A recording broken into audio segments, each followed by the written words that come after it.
Buenos días a todos. Como dice la palabra, bienaventurada la nación cuyo Dios es Jehová. Y hoy estamos contentos porque Dios nos adoptó a nosotros, pero nosotros respondimos al llamado de Dios para convertir a Jehová, nuestro Dios, en esta nación. Y por lo tanto, somos y seremos bienaventurados. Hemos tomado con seriedad esta palabra. Es una palabra de transformación. Y solo hay alguien que puede transformar a una persona. Es el Espíritu Santo. No hay otra forma que uno pueda ser transformado si no es a través del Espíritu Santo y a través de la palabra que es Cristo encarnado en la tierra como ya fue encarnado. Y estamos en un camino de la Pascua a Pentecostés. Y no es que estemos judaizando ni haciendo una nueva doctrina de algo de 4 fiestas que ya se cumplieron, que es la Pascua, las primicias, Pentecostés, y faltan solo 3 fiestas. La fiesta de trompetas, la fiesta de la expiación, que es la segunda venida, y la fiesta de tabernáculos, que es la cuarta.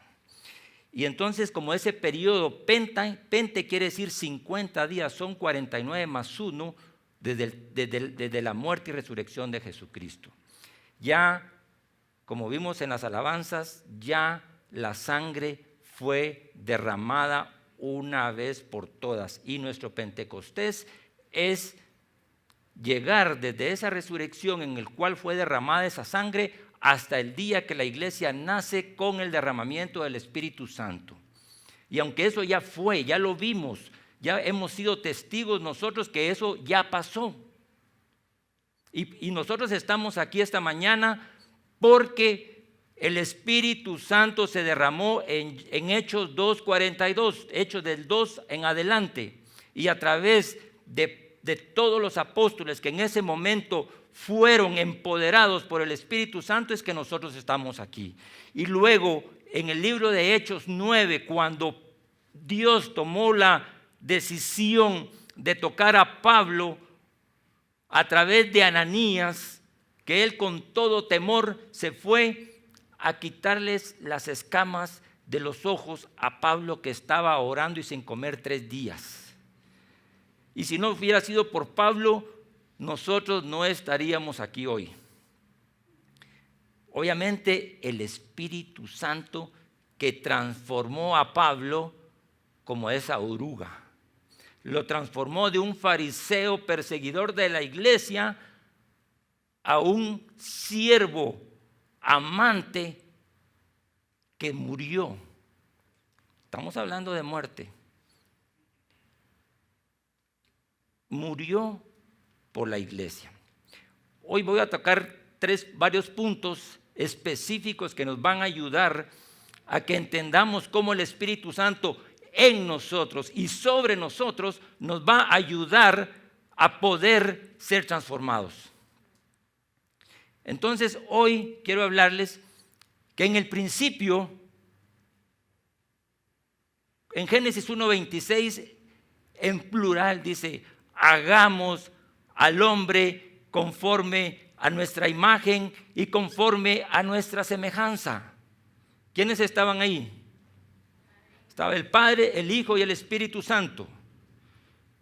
Y luego dice que después de la caída tuvo que cambiar el plan y venir un Redentor, un Salvador, cuya sangre ya vimos que la Pascua fue para salir de Egipto, para la libertad del pueblo de Israel. Y luego, a través de la sangre del Cordero Pascual, es lo que nos ayudó a nosotros a vencer a la muerte, porque la muerte fue vencida el día que Jesús resucitó. Y así como Él resucitó, nosotros resucitaremos juntamente con Cristo. Miren, la Biblia menciona al Espíritu Santo 300 veces y en su pronombre 40 veces. lo anuncia y lo promete. Juan 14:15 y Hechos 1:4.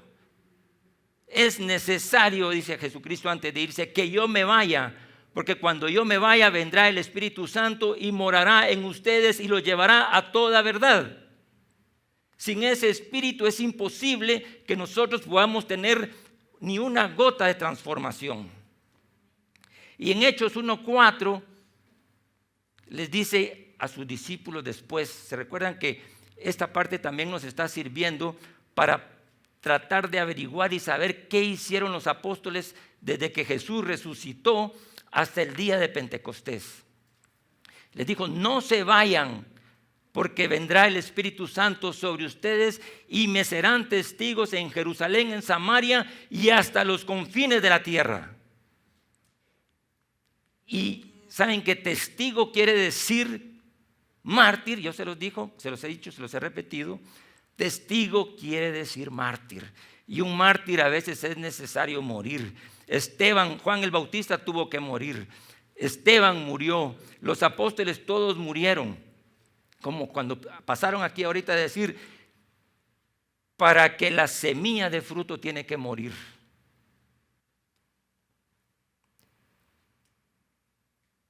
El Espíritu Santo, como es parte de Dios, hace solo lo que Él puede hacer, solo lo que Dios puede hacer. Es creador, regenera, transforma, santifica y hace hasta lo imposible que algo resucite. Porque fue, como dice la palabra, y el mismo Espíritu que resucitó a Dios de los muertos es el mismo Espíritu que mora en nosotros. Entonces, si tenemos ese Espíritu, podemos hacer algo mejor que ese gusano, que por cierto, que cuando uno ve el gusano de cerca con la lupa, yo sé que a muchas mujeres y a mucha gente no le gustan los gusanos ni los insectos, pero a mí me parece bonito ese gusano, ¿verdad? Y a veces nosotros, pues, más o menos, no somos, alguna gente cree que somos todo, que somos el centro, pero Dios nos demuestra que nosotros no somos el centro, que somos sus siervos. Él es el centro, Él es el hacedor de todo. Así que, primero, vamos a hablar del Altísimo. El Altísimo, Lucas 1:35. Respondiendo, el ángel le dijo, el Espíritu Santo vendrá sobre ti y el poder del Altísimo te cubrirá con su sombra, por lo cual el santo ser que nacerá de ti será llamado Hijo de Dios. Y el versículo 37 dice, porque nada hay imposible para Dios cuando Cristo fue engendrado en el vientre de María. Luego, 2 Corintios 13, 17 y 18. Transformación. Nada se puede transformar al Padre si no se acerca al Padre, porque en la medida que nos acercamos al Padre a través de la adoración, es la única puerta que nos va a hacer parecidos al Padre. Tenemos que llegar cara a cara, como alguien mencionó ahí, cara a cara, tan cerca como un espejo en el cual nos podamos ver y podamos ver a Cristo reflejado en nosotros. O básicamente, sí, Cristo reflejado en nosotros. Dice la palabra ahí, 2 Corintios 13, 17 al 18. Porque el Señor es el Espíritu. Y nosotros en la cosmovisión judeo-cristiana aprendimos a que somos espíritu, alma y cuerpo. Y en la cosmovisión griega solo se habla del cuerpo y el alma. No se habla del espíritu. Y Dios es espíritu. Y el Espíritu Santo que Él envió, que es el que nos está transformando, dice la palabra ahí. Porque el Señor es espíritu y donde el espíritu del Señor hay libertad. Eso lo sabemos todo. Hoy no estoy hablando cosas nuevas, estamos repasando. Por tanto, dice, nosotros todos mirando a cara descubierta como un espejo la gloria del Señor. ¿Por qué dice ahí como a cara descubierta? Porque a veces nos ponemos una máscara, ¿verdad? Y no nos queremos quitar la máscara y queremos aparentar quien no somos. Pero cuando entramos a la presencia del Señor, en la adoración y en la oración, que esas son las dos armas más poderosas de guerra espiritual: intercesión, oración y adoración. Dice, cara a cara descubierta, como un espejo, la gloria del Señor. Somos transformados, aquí viene la palabra, somos transformados de gloria en gloria en la misma imagen como el Espíritu del Señor. O sea, que el Señor, que es Espíritu, y que ese Espíritu es el que nos lleva a toda verdad, nosotros, ahí está el papel, nos dice, nosotros mirando a cara descubierta.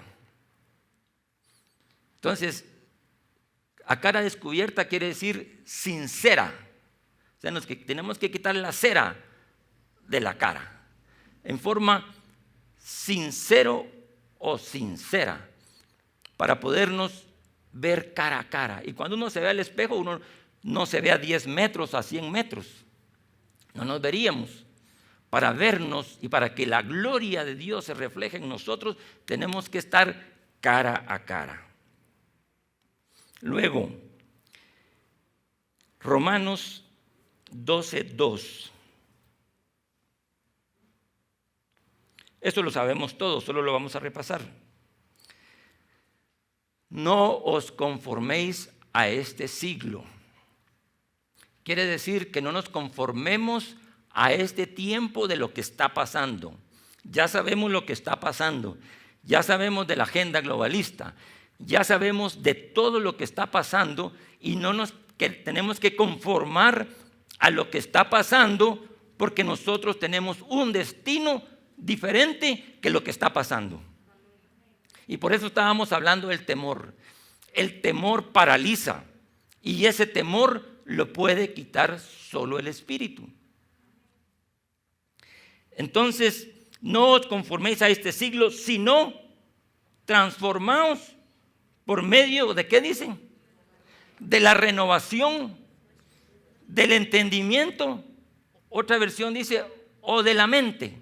O sea, de lo que pensamos, de lo que leemos, de lo que creemos. ¿Y en qué creemos?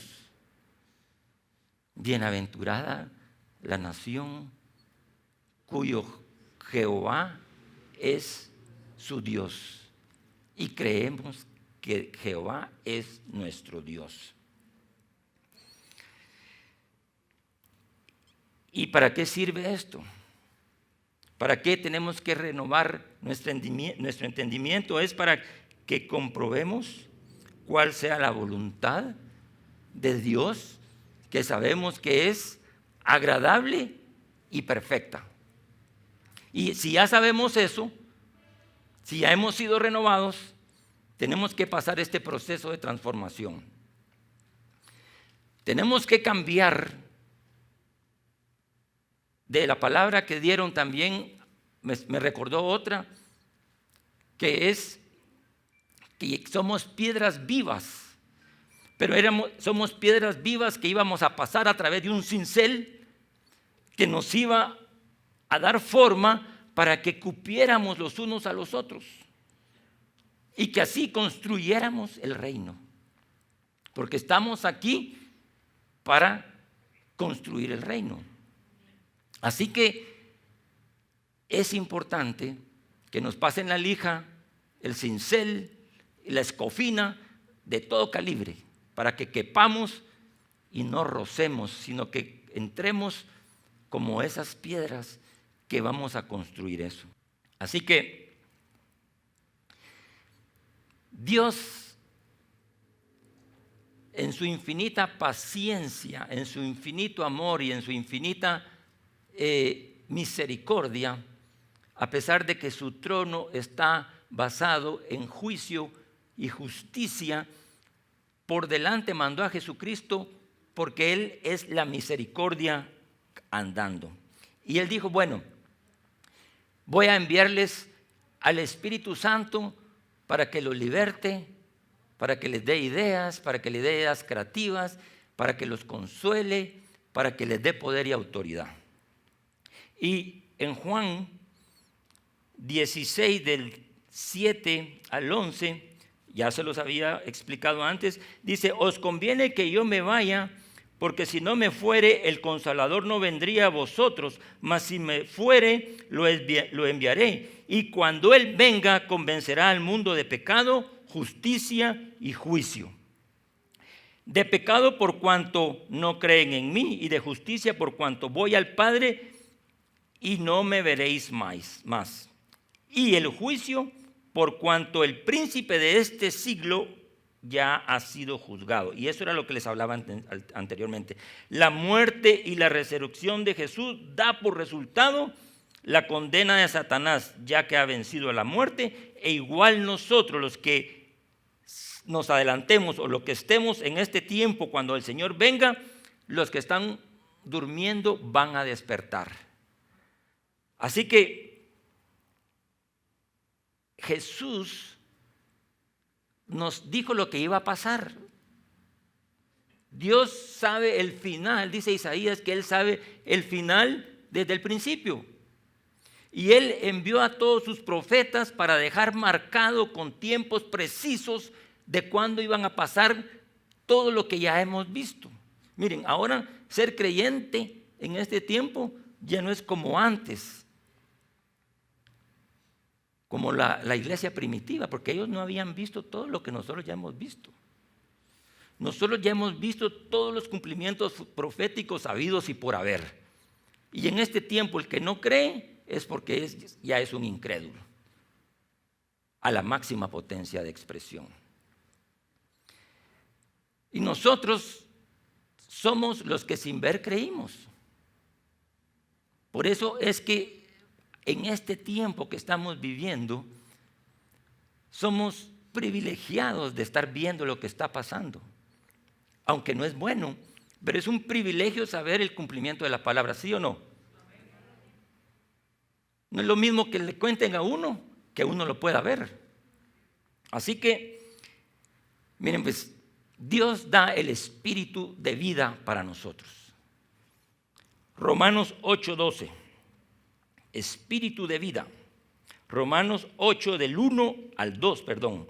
Romanos 8 del 1 al 2. Ahora pues, ninguna condenación hay para los que están en Cristo, los que no andan conforme a la carne, sino conforme al Espíritu. Porque la ley del Espíritu de vida en Cristo Jesús me ha librado de la ley del pecado y de la muerte. Miren, hay una ley del Espíritu. Así como hay una ley de la gravedad, así como hay leyes naturales, hay una ley del Espíritu. Y esa ley del Espíritu en Cristo Jesús me ha librado del pecado y de la muerte. Entonces Dios ya decretó una ley. Y la decretó cuando el Espíritu Santo vino.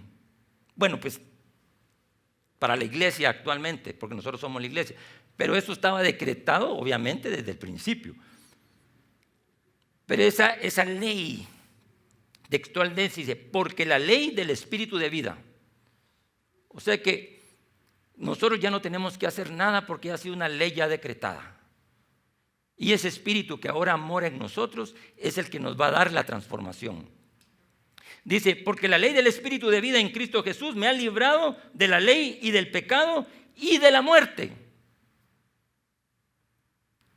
¿Y por qué dice de la ley? Porque estamos en el nuevo pacto. Ya no tenemos que regresar al viejo pacto. Ya no matamos corderos ni nada, ni hacemos sacrificio de sangre, porque ya una vez Cristo derramó la sangre. Una vez. Romanos 8:9. Mas vosotros no vivís según la carne, sino según el Espíritu, si es que el Espíritu de Dios mora en vosotros. Y si alguno no tiene el Espíritu de Cristo, no es de él. Quiere decir que ese Espíritu es el sello, como dice en otro versículo, que el Espíritu Santo es el sello. El sello. Y ese sello son como las arras que Dios pagó de antes para la iglesia, para que cuando la iglesia ya viniera a casarse con el novio, ya esa iglesia iba a estar santificada, pura, sin mancha y sin arruga. Y ese es el proceso que nosotros estamos llevando, que queremos hacer desde el día de Pascua al día de Pentecostés, quitarnos todas las arrugas, quitarnos todas las manchas y quitarnos todo lo que no nos deja acercarnos a la presencia del Señor. Porque ya hemos estado hablando que únicamente el que se acerca y toma y paga ese precio de caminar y se subir a esa montaña y llegar a la cúspide de Sión, que en la cúspide de Sión es la montaña que está a la par de Jerusalén, y había que seguir y subir a ese lado porque ahí estaba la presencia máxima. Estaba el atrio donde todos llegaban, estaba el lugar santo, ustedes ya saben eso, lo predicamos la vez pasada, pero estaba el lugar santísimo, donde solo en el lugar santo estaban todos los sacerdotes, pero el lugar santísimo solo podía entrar uno que se atreviera a decir yo voy, porque yo sí me considero que estoy libre de pecado, por lo menos una semana, 2 semanas o un año que duraba eso. Cada año se subía al lugar santísimo. Entonces, Dios es nuestra guía y Él nos está guiando a toda verdad. Enseña porque el que guía es el que le enseña y le recuerda a uno qué es lo que tiene que hacer. Venga por aquí, venga por allá. Y en Juan 14:26 dice que Él nos recordará, nos guiará y nos recordará todo lo que Él nos había dicho, o lo que hemos leído o lo que hemos oído.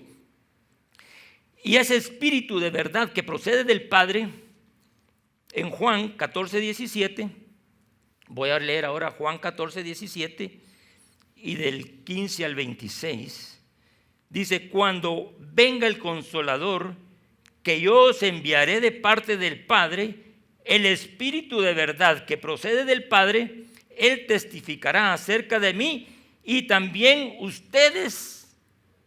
nosotros testificaremos de Él, porque ha estado conmigo desde el principio. O sea, nosotros tenemos que testificar del Padre y de Cristo, porque ya hemos sido llenos del Espíritu. Y ese testigo es el que da la vida. En el 16:13, el Espíritu de verdad. Cuando venga el Espíritu de verdad, pero cuando venga el Espíritu de verdad,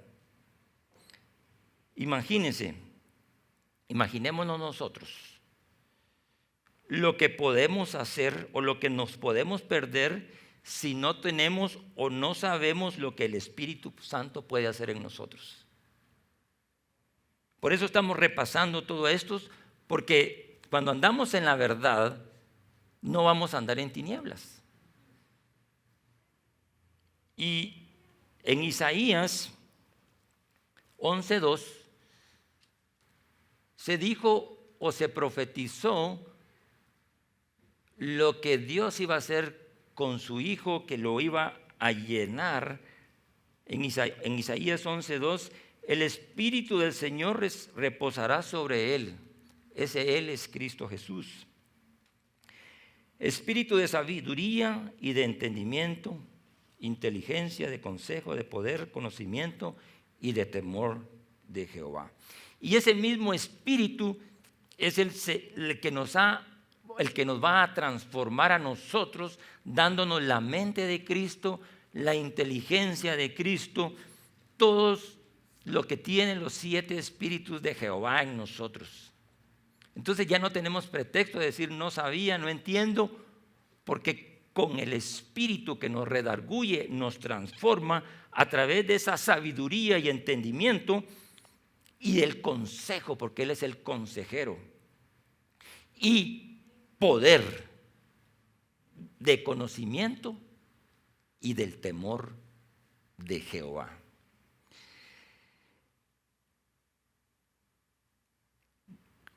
Guía, ya hablamos de la guía. Ahora, como voy a pasar a otra parte que tiene que ver siempre con transformación, transforma. Hoy, transformación, y después viene la otra palabra que dijeron hoy, obviamente edificar. Edificar la casa, edificar nuestro cuerpo que es el Espíritu Santo, que es el templo, donde es la habitación, el tabernáculo. La palabra dice que él haría tabernáculo con nosotros, y por eso hablamos la vez pasada de que la alabanza tenía que ser restaurada para que a través de la alabanza y la adoración nosotros subiéramos a ese monte y nos pareciéramos más a Cristo. Dice, el Espíritu, en una de las alabanzas vimos que tiene que haber una revelación que viene del Espíritu en varias etapas. Y una de las etapas es el Espíritu del Padre. En Mateo 10:20 dice, porque no sois vosotros los que habláis, sino el Espíritu de vuestro Padre que habla en vosotros. O sea, toda la palabra que tenemos adentro nosotros y la hablamos es la palabra del Señor. Y ese Espíritu que está dentro de nosotros hace que nosotros hablemos lo que viene del Padre. Miren, nuestros hijos hablan lo que uno habla en la mesa, en el desayuno y en la cena, ¿verdad? Eso es lo que nuestros hijos hablan, independientemente de lo que hablemos. Y cuando hablamos de los 4 pilares de que cada hombre tiene o cada mujer, que tiene que ver con la aceptación, con lo que uno sabe que ha sido aceptado y que tiene un padre. Luego, la adopción. Esa adopción que uno siente que es hijo y que está seguro que es hijo. Y la seguridad que ese padre nos da. Y por último, el propósito. Y ese propósito tiene que ver con la adoración al Padre. Entonces, les voy a hablar rápidamente de ese espíritu de adopción, porque es la pata que todos cojeamos en algún momento.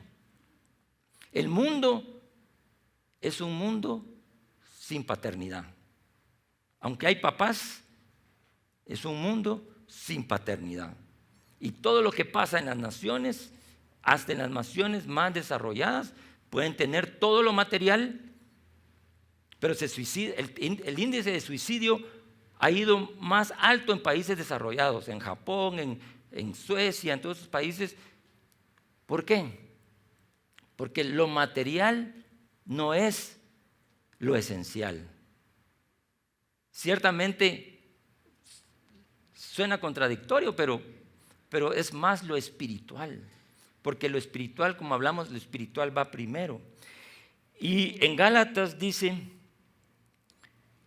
para rescatar a los que estaban bajo la ley. ¿Qué quiere decir eso?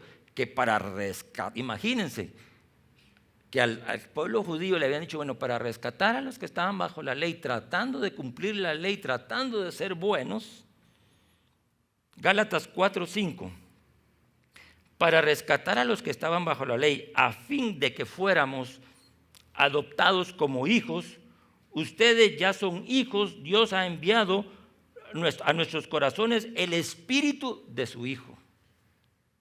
O sea que ya hablamos del Espíritu del Padre, ahora estamos, y de la ley del Espíritu, ahora estamos hablando del Espíritu de su Hijo, que clama, Abba, Padre.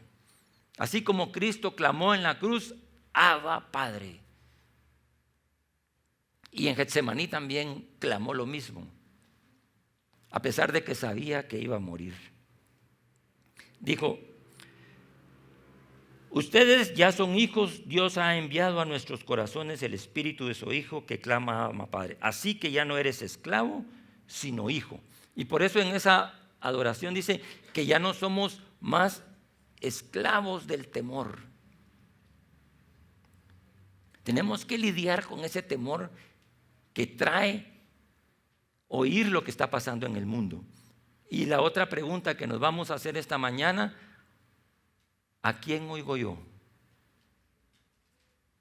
¿Estoy oyendo al Espíritu Santo o estoy oyendo a Satanás? ¿Estoy oyendo al mundo o estoy oyendo al Espíritu Santo?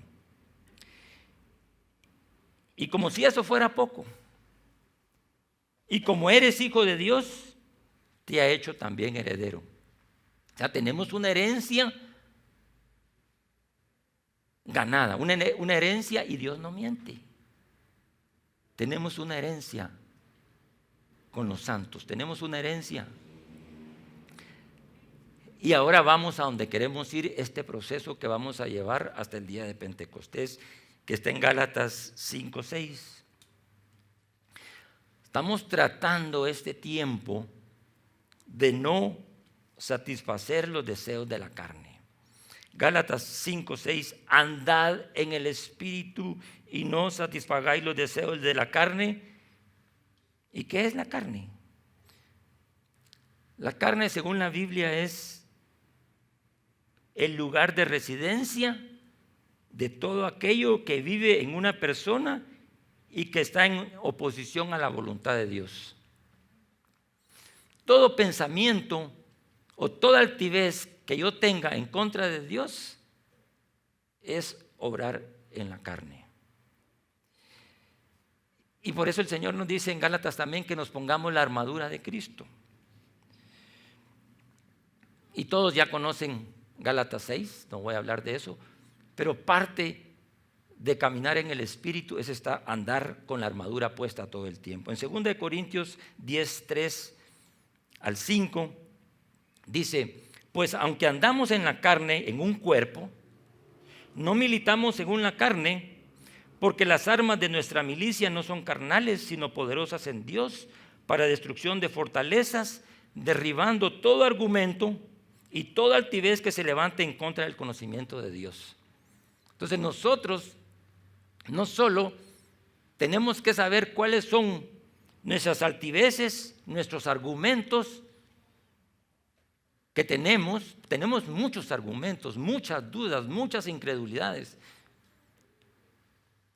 Y eso solo el Espíritu Santo nos lo va a quitar. Y por eso este camino que tenemos de Pentecostés, de la Pascua a Pentecostés, es lo que nos va a purificar, para que cuando nosotros estemos listos, ustedes no tienen idea lo que va a pasar en nuestras vidas.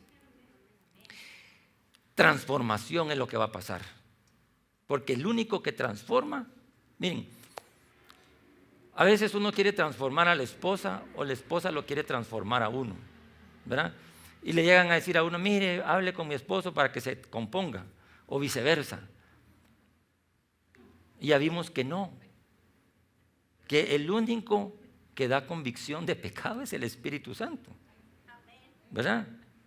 Entonces a veces nosotros queremos jugar el papel del Espíritu. Nosotros tenemos que orar, tenemos que interceder por nuestra familia, por nuestros hijos, pero es el Espíritu el que transforma. Gloria a Dios por las intercesoras y los pocos intercesores que yo conozco, ¿verdad? Entonces, ¿qué fortalezas o qué argumentos estamos trabajando? Miren, nuestro principal enemigo, obviamente está allá afuera. Ya leímos aquí que el espíritu de la potestad del aire, de las tinieblas, está en las tinieblas, allá afuera, pero también está cerca. Pero nuestro pensamiento, que es el que tenemos que renovar a través de la palabra, es nuestro principal enemigo. Si nosotros alimentamos más la carne, vamos a vivir, es natural, y todos lo sabemos. Ahora, ¿por qué nos cuesta andar en el Espíritu? Piensen ustedes un momentito. ¿Por qué nos cuesta andar en el Espíritu? Y yo, después de buscar y pelear y pelear y pelear, decía, bueno, ya hice esto, ya leí la Biblia 2, 3 veces, pero ¿qué? Algo está pasando. Y me faltaba algo, y es alabar y adorar al Señor primero que nada, o que todo. Y entonces por eso hemos estado haciendo el énfasis de la adoración y la alabanza, porque al tratar de acercarnos y acercarnos y acercarnos y acercarnos a ese espejo cara a cara, que es a través de la presencia, la humillación, el orgullo que tenemos, es lo que no nos deja a veces. Y eso ya lo prediqué la vez pasada, pero solo para recordarlo.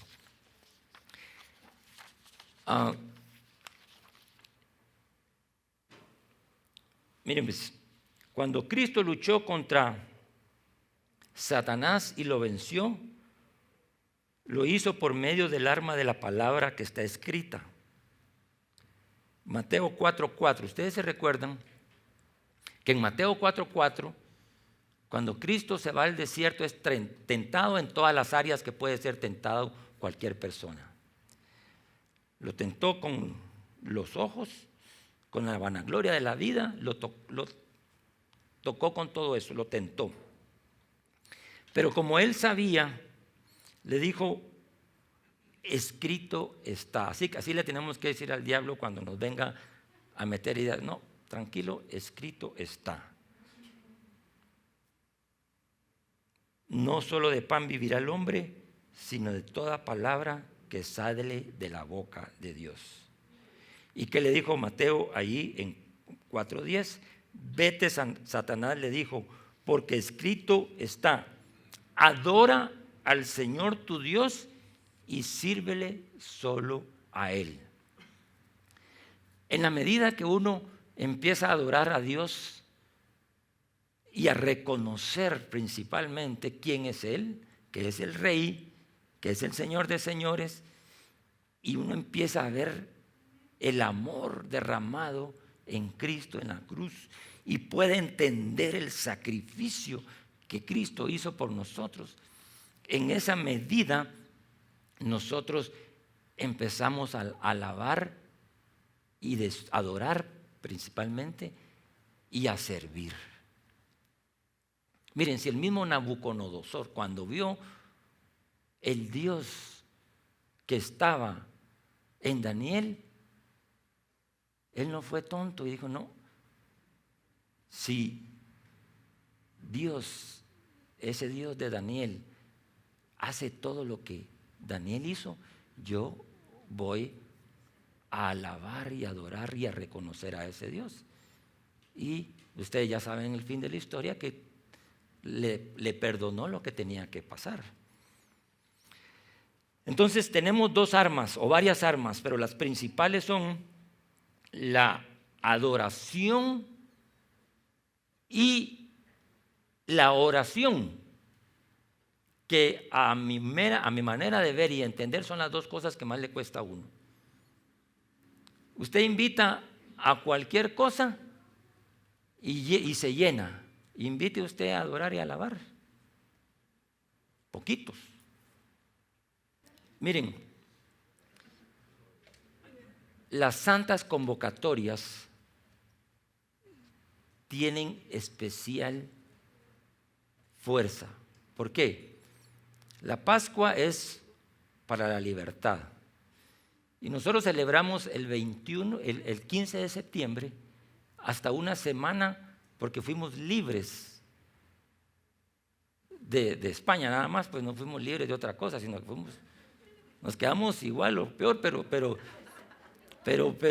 pero políticamente fuimos libres y económicamente también, ¿verdad? Y todos los países celebran ese día de su independencia. ¿Cuánto más nosotros no vamos a celebrar ya la Pascua, que ya se celebró todo? Pero ahora vamos a entrar a un nicho especial en el cual va a ser otro nivel de libertad que vamos a tener. Y esa es la libertad que da el Espíritu Santo. Él nos guiará a toda verdad. Y para ir concluyendo, que las armas que tenemos, ahí me quedé, ¿verdad? Adoración, oración y el servicio. ¿Por qué? Esas tres cosas inmediatamente dan autoridad. Se los voy a leer. En Daniel 3:17, Daniel 3:17, ¿se recuerdan ustedes de los tres amigos de Daniel, Sadrac, Mesac y Abednego?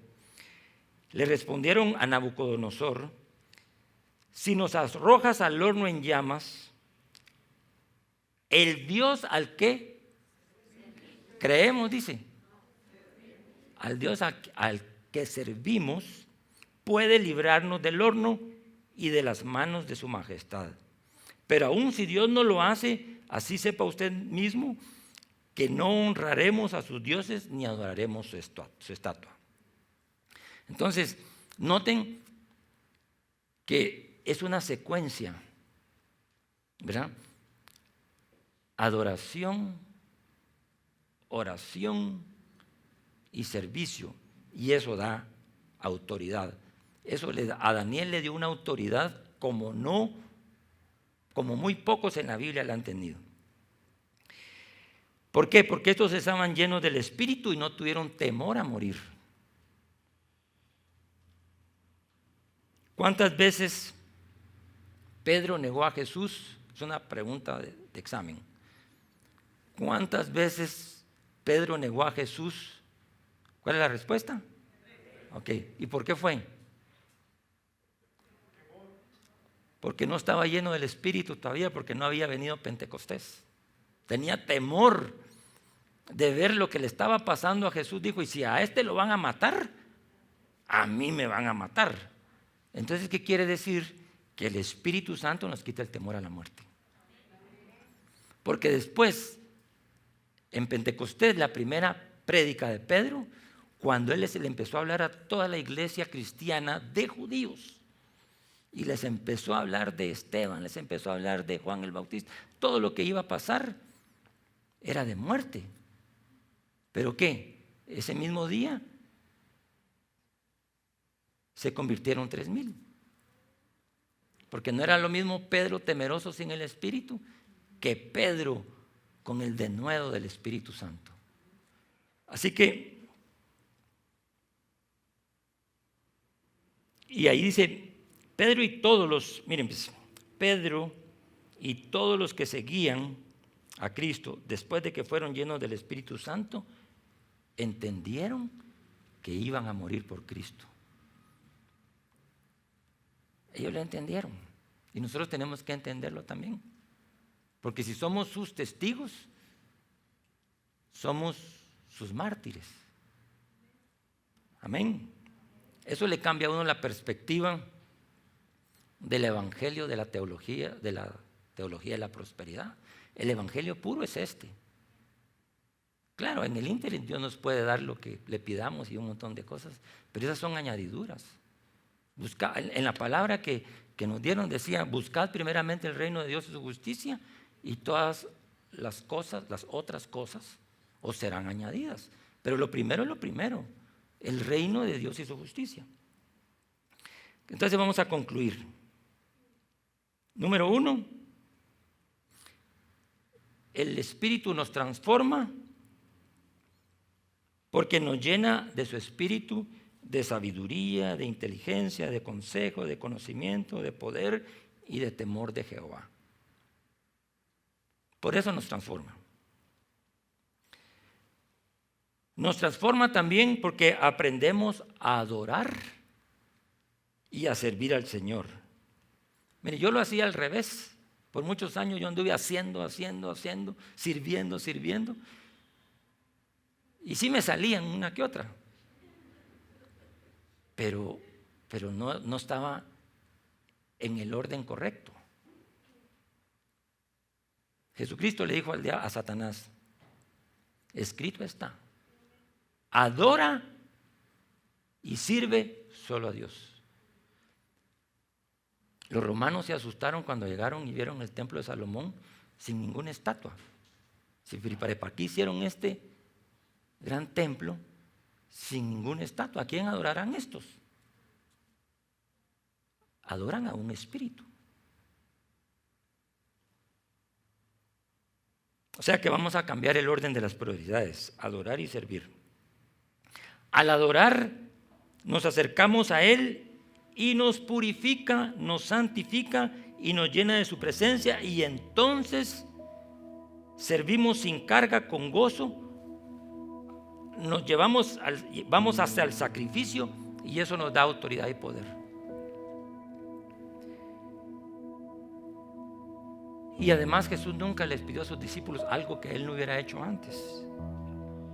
Miren,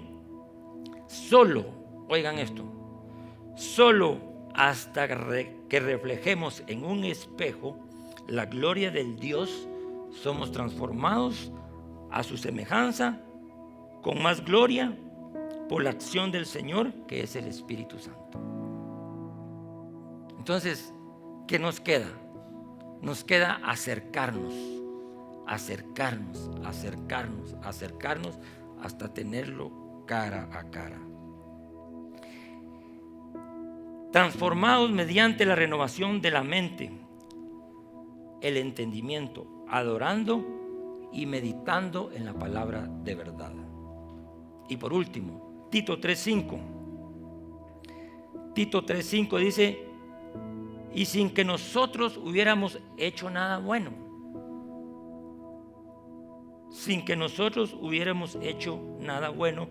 por pura misericordia nos salvó, lavándonos y regenerándonos, o sea, transformándonos y dándonos vida por medio del Espíritu Santo. O sea que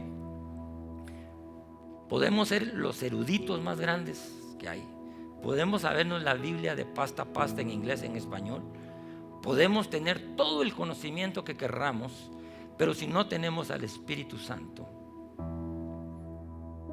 no estamos donde debemos de estar.